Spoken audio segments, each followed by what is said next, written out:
السلام عليكم ورحمة الله وبركاته. وفدك وهجامنا مدحوينها الصومالية جوجا دلك يوغندا ayaa lagu ceebeystay madal ay joogeen madax Afrikaan u badan haddaba dhowr shuruud oo la hordhigay iyo sidoo kale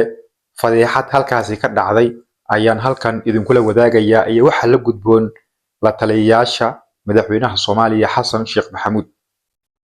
ha yeeshee marka hore muuqaalkan si gudbi la sii wadaag asxaabtaada haddii aad ka mid ahayn inta nagu xiran hadda ku soo bilbogeena oo follow soo dheh madaxweynaha Soomaaliya iyo wafdi uu hogaaminayo ayaa tagay dalka Uganda halkaas oo ay uga qayb galayeen shir xambaarsanaa qodobo kala duwan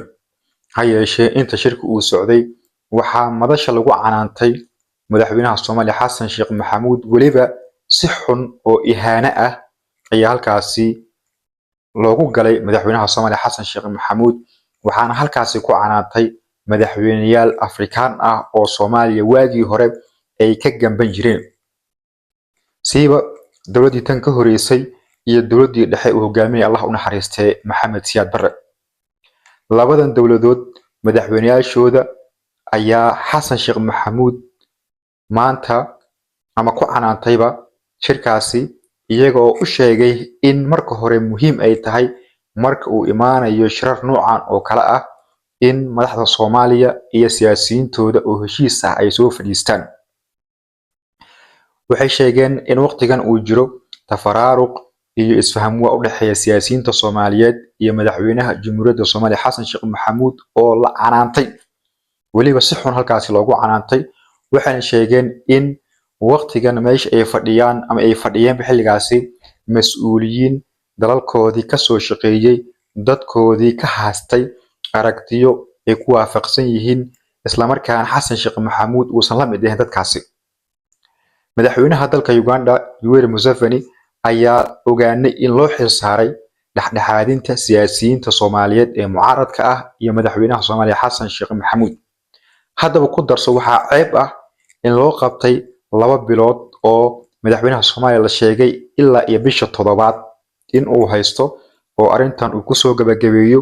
dibna jawaab ugu soo celiyo madaxweynaha dalka Kenya iyo Uganda taas oo ah in uu wada hadal la furay la fariistay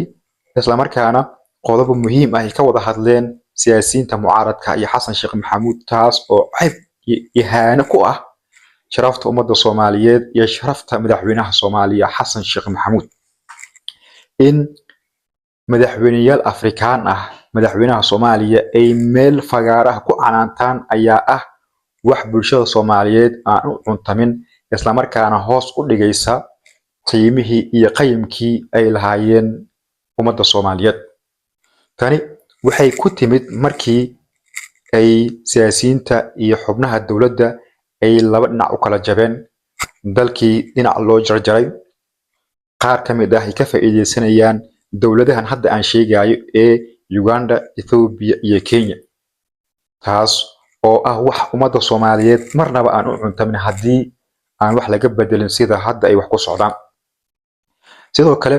madaxweynaha Uganda Yoweri Museveni ayaa la sheegay in uu si dhow ula socon doono arrimahan wada hadalka kuna xilsaaran yahay xitaa arrimaha ciidamada wadanka ka howlgalaya ee magacoodii hore loo bedelay khilaafkan uu ka jiray iyo arinta siyaasiyiinta Soomaaliyeed haddaba